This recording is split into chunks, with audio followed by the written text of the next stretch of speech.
time, and there's a reason we're making a film about Hank Williams. We're not making a film about Roy Acuff or Ernest Tubb, who were big stars at the time, hit records on, on the Billboard chart. But Hank obviously had this other extra special thing. But as a songwriter, the lyrics and the pure simplicity of the poetry came from a great reservoir of personal pain. And those two things seem to be in tension with each other, which I found really interesting. Hank, the person is amazing. Hank, the iconic figure in American history is amazing. But there's also the level of the music. I would imagine that getting to know this music and performing it yourself is almost like learning another character, right? Yeah, it was challenging. And that's you on all these songs. That's me singing. Yeah. But there were two strands to the singing, really. One was relearning in instinct my rhythm and my pitch. I'm a natural baritone, and what's happening? I'm a natural baritone, and Hank is a natural tenor. And but actually, the great challenge was to transmit the power of his songs. I had to get inside those emotions for myself. So he's singing from some of those songs are very, very dark, and they communicate sadness and loneliness and a mournfulness that really the only way I was going to communicate the power of the song was to interpret that sadness and loneliness myself and try and get inside the songs in that way. And that was actually much more like acting than it was like anything else. And you're not naturally a singer. That is the first time you sung on film. You're not. That's the first time I've ever sang. Really. That is a high bar, I would say. Apart from this sort of low moments in a karaoke bar. Yeah, that's the first time I've ever done it. It's absolutely astounding.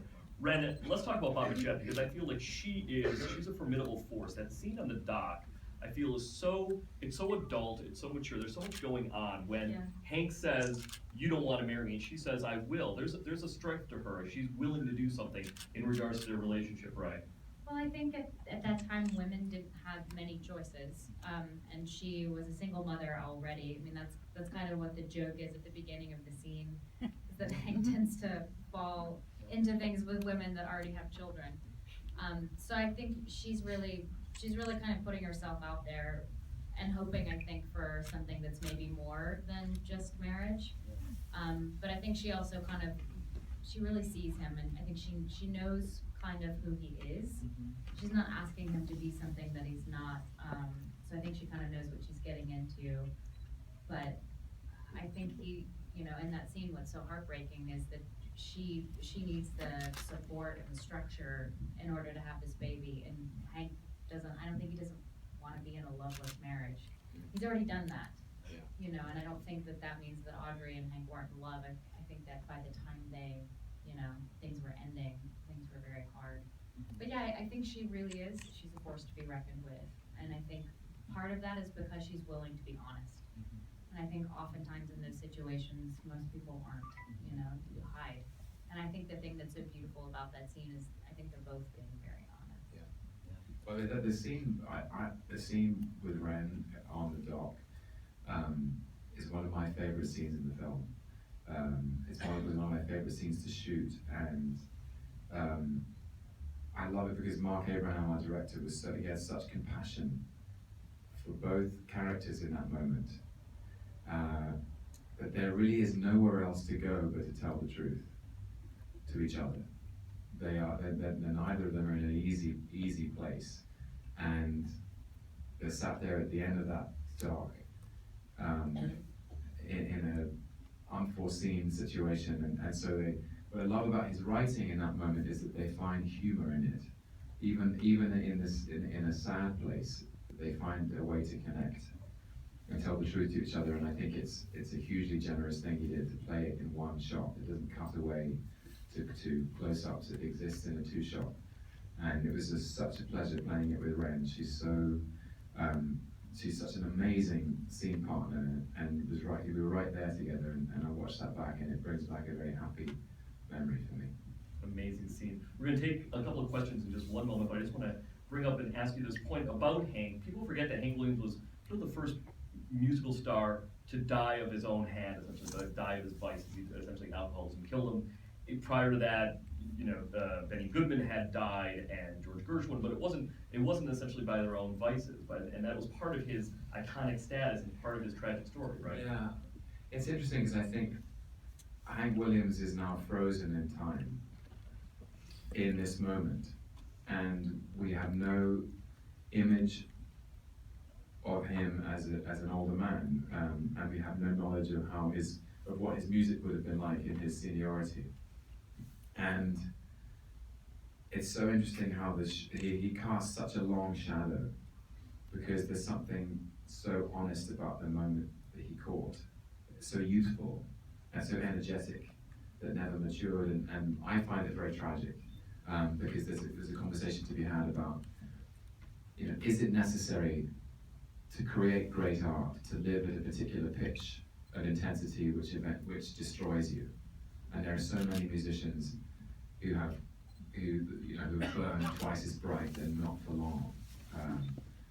It's a terrifying list, really. Janis Joplin, Amy Winehouse, Jim Morrison, Jimi Hendrix, and it extends into James Dean and Marilyn Monroe and Heath Ledger, people who left us too soon. And I just find it very sad. I wish we'd known the Hank Williams that wrote music into to later in life. I wish we'd seen that person. And amazing to think about what the changes of the 50s and 60s would have done for Hank Williams, who dies before that hits an American culture. You compare Hank to someone like Bob Dylan, and Bob Dylan has gone on record time and time again, and said that he wouldn't have become a folk musician without Hank Williams. And Bob Dylan's still cutting tracks today, still writing new material, and it's such a shame that we never got to see that side of Hank.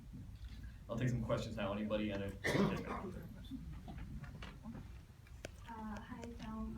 This is an amazing movie, and I want to know, it's a very sad movie, so after this movie, how do you get yourself out of the emotion? And also, you have been giving so many positive influence, and I want to know where you got your positivity and how do you bring out of that? Hello, what's the last bit? Bring out the bad emotion.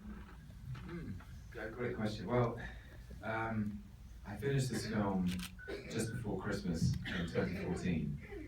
So the best thing to do was to go home and hang out with my sisters and have them take the piss out of me, basically. It's very refreshing. Go home, go back to your family, go back to your friends, make Christmas dinner, and play party games and essentially mess around. So it was very reassuring to be back back with my family. And thank you for what you said. Hello. It's amazing. It was a very theatrical run. I'd like to be an actress. I'm sorry, I'm not drawing attention to anymore. Shooting a little movie back there. Yeah, in terms of positivity, thank you for that. I don't know. I enjoy things, and that's it really. I can't explain it. I just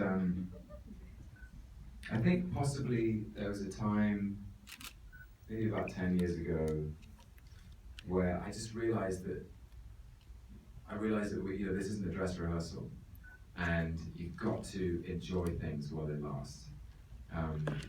An old friend of mine says you have to smell the roses because they don't last. They wither on the vine, and you can't put that off. So I try to appreciate, you try to appreciate life as it comes to you, because God forbid it passes you by and you get to a time where you look back and say, I wish I had done this, I wish I had tried this. You have to try and you have to indulge indulge in what is in front of you and mine it for all it's worth, because we don't get another chance. We're not coming back. It's a great question. You had a question right here? Hi. So you obviously had like a really great range as an actor from theater, film, and television. So I was kind of wondering how you switch from playing, you know, Shakespeare on stage to someone like Hank Williams. Yeah, it's a really interesting question, and if my response is strange, it's because it doesn't feel that different. I can see that it looks very different, but every time there's something quite similar about the experience, which is that I feel my job is to step inside another human life, be it real or fictional, and represent their truth. And there will be aspects of their truth to which we can all relate. They are universal feelings. And my job is simply to get inside that and reflect it back. Whether the words are the rage-filled, destructive words of Coriolanus or the lyrics of Hank Williams, it's still an investment of compassion and commitment. And if acting has any power at all in the world, it is the power to connect people by showing that we all experience the same feelings. Essentially, it's an act of imagination and commitment in that regard. Wrenn, what are your thoughts on that in terms of balancing between comedy and drama and different tones like that? How do you kind of keep a steady hand in that way? I think I tend to rely on the writing. As an actor, that's kind of where I start, and oftentimes I think I try and wait as long as I can to lock myself into something until I feel like I really understand kind of inherently how a character moves through a story. So I feel like that's where I start, and actually I started out doing theater where you definitely have a beginning and an end, but then I started doing a lot of television. And the beauty of that is that you don't know where the character is going, just like none of us knows what will happen 5 minutes after we walk out of the theater. So it's kind of weirdly very freeing, because then you just get to focus on the scene and that moment and that time. And I feel like weirdly part of what lent itself, I think, to playing this part was the fact that there are only 5 scenes or 4 scenes in the movie where Bobby appears, and I just approached each one separately. As like, what's kind of like the kernel in this scene that's happening for her, and just, you know, and also what's the relationship, because I also think in all of those scenes the relationship between Hank and Bobby Jett is different. You know, it's definitely progressing, even though it's in kind of like minute, very nuanced ways. But yeah, writing for me is always where I start. It's the thing that helps free me the most, because it gets me, if I can get it into my body, weirdly it gets me out of my head, which is a bad place to be when you're an actor. Interestingly, I'm not sure writer director Mark Abraham probably planned it this way, but in a way that scene at the dock could almost be like a 5-minute short film or a one-act stage on play, right? Over and over again. You're like, let us do it again. Please do it one more time. Come on. Mark, let us do it again. It was so fulfilling to do. Yeah, it's like a short, it absolutely could have been like a short play, absolutely. Yeah. Let's take another